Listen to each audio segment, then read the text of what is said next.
piang nen bua kin len rua lung du te gut mui om ni kan kha a pian na le a ui la re van lal chung chua kan lai thu ru ma ngai mi sing te ne na rem leng se ti an lo ni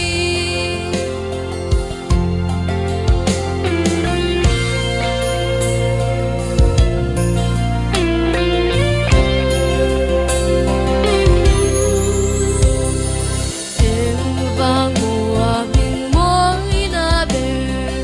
ma na bet le em pu le nga van le to pu le xua car sa ui lâu tân na kha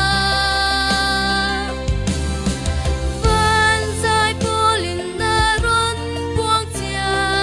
lấy thiam lâu chẳng ron wa ta và đi lốp lại nào nghe khá riang trôi nở vầng ngát lan ta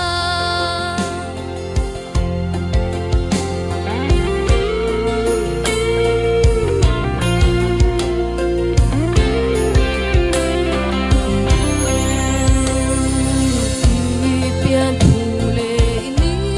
na hian baby ta lung i dum mai ren kan lom che Christmas duom dam se kan lo ta kan ru na lo loi ve ang che in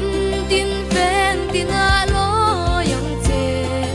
kan de kan in Christmas se lim pin min om puyang che